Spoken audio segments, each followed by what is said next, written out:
ഭൗമരാഷ്ട്രീയ അന്തരീക്ഷത്തിൽ പുതിയ വഴിത്തിരിവുകൾ. Canada China ബന്ധം പുനഃസ്ഥാപിക്കാൻ ശ്രമങ്ങൾ നടക്കുകയാണ്. അതിന്റെ തുടക്കമെന്നോണം ഒട്ടാവയുടെ ചൈനയോടുള്ള നിലപാട് മയപ്പെടുത്തുന്നതായി ബുധനാഴ്ച കാനഡ വിദേശകാര്യമന്ത്രി അനിത ആനന്ദ് സൂചന നൽകി. രാജ്യമിപ്പോൾ പുതിയ പ്രധാനമന്ത്രി, പുതിയ വിദേശ നയം, പുതിയ ഭൗമരാഷ്ട്രീയ അന്തരീക്ഷം എന്നിവയുള്ള ഒരു പുതിയ സർക്കാരിന് കീഴിലാണ് പ്രവർത്തിക്കുന്നതെന്ന് എടുത്തു കാണിച്ചു. ചൈനയെ ഇപ്പോഴും ഒരു ആഗോള വിഘടന ശക്തിയായി കാനഡ കാണുന്നുണ്ടോ എന്ന ചോദ്യത്തിന് മറുപടിയായി മാറിക്കൊണ്ടിരിക്കുന്ന ആഗോള സാഹചര്യങ്ങൾക്കിടയിൽ കാനഡയുടെ നയതന്ത്ര തന്ത്രങ്ങൾ പൊരുത്തപ്പെടുത്തേണ്ടതിന്റെ ആവശ്യകത ആനന്ദ് ഊന്നി പറഞ്ഞു. നമ്മുടെ രാജ്യം സാമ്പത്തിക സമ്മർദ്ദത്തിലായ ഈ നിമിഷത്തിൽ നമ്മുടെ വ്യാപാര പങ്കാളികളെ വൈവിധ്യവൽക്കരിക്കുകയും അടുത്ത 10 വർഷത്തിനുള്ളിൽ US ഇതര വ്യാപാരം കുറഞ്ഞത് 50% വർദ്ധിപ്പിക്കുകയും ചെയ്യേണ്ടത് അത്യാവശ്യമാണെന്നും പറഞ്ഞു. അടുത്ത ദശകത്തിൽ US ഇതര കയറ്റുമതി ഇരട്ടിയാക്കണമെന്ന് കാർണി ആഹ്വാനം ചെയ്തതിനെ തുടർന്ന് ഒട്ടാവ തങ്ങളുടെ വ്യാപാര ഓപ്ഷനുകൾ വികസിപ്പിക്കാൻ ശ്രമിക്കുന്നതിനിടെ ചൈനയിലേക്കുള്ള സന്ദർശന വേളയിൽ കനേഡിയൻ പ്രധാനമന്ത്രി മാർക്ക് കാർണിയുടെ പ്രതിനിധി സംഘത്തിന്റെ ഭാഗമായി ബീജിംഗിൽ മാധ്യമപ്രവർത്തകരോട് സംസാരിക്കുകയായിരുന്നു ആനന്ദ്.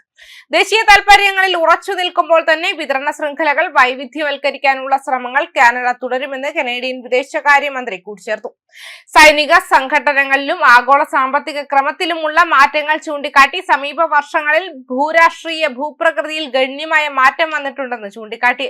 പ്രധാനമന്ത്രി കാർണിയുടെ നേതൃത്വത്തിലുള്ള നിലവിലെ സർക്കാരിനു കീഴിൽ ചൈനയോടുള്ള രാജ്യത്തിന്റെ പ്രായോഗിക സമീപനം അവർ അടിവരയിട്ടു. വിതരണ ശൃംഖലകളെ വൈവിധ്യവൽക്കരിക്കുക എന്നതാണ് ഞങ്ങൾ തുടർന്നും ചെയ്യുന്നത്. ഓരോ ഘട്ടത്തിലും കനേഡിയൻ താൽപര്യങ്ങൾക്കായി നിലകൊള്ളുന്നത് തുടരുമെന്നും ആനന്ദ് പറഞ്ഞു. കഴിഞ്ഞ കുറച്ചു വർഷങ്ങളായി ഭൗമരാഷ്ട്രീയ അന്തരീക്ഷം ഗണ്യമായി മാറിയിട്ടുണ്ട്. സൈനിക സംഘർഷത്തിന്റെ കാര്യത്തിൽ മാത്രമല്ല, സാമ്പത്തിക ക്രമം പുനഃക്രമീകരിക്കപ്പെടുന്ന സാമ്പത്തിക അന്തരീക്ഷത്തിന്റെ കാര്യത്തിലും. ആ പുനഃക്രമീകരണത്തിന്റെ ഫലമായി പ്രധാനമന്ത്രി കാർണിയുടെ കീഴിൽ കാനഡ നിരവധി നടപടികൾ സ്വീകരിച്ചിട്ടുണ്ടെന്നും അവർ കൂട്ടിച്ചേർത്തു. അടുത്ത ദശകത്തിൽ US ഇതര കയറ്റുമതി ഇരട്ടിയാക്കിക്കൊണ്ട് രാജ്യത്തിന്റെ വ്യാപാര ഓപ്ഷനുകൾ വൈവിധ്യവൽക്കരിക്കണമെന്ന് കനേഡിയൻ പ്രധാനമന്ത്രി ആഹ്വാനം ചെയ്തതിന് ദിവസങ്ങൾക്ക് ശേഷമാണ് ഇത് വരുന്നത്. മാറിക്കൊണ്ടിരിക്കുന്ന ആഗോള വ്യാപാര രംഗത്ത് നമുക്ക് നിയന്ത്രിക്കാൻ കഴിയുന്ന കാര്യങ്ങളിൽ കാനഡയുടെ പുതിയ സർക്കാർ ശ്രദ്ധ കേന്ദ്രീകരിക്കുന്നു. അടുത്ത ദശകത്തിൽ ഞങ്ങൾ US ഇതര കയറ്റുമതി ഇരട്ടിയാക്കും.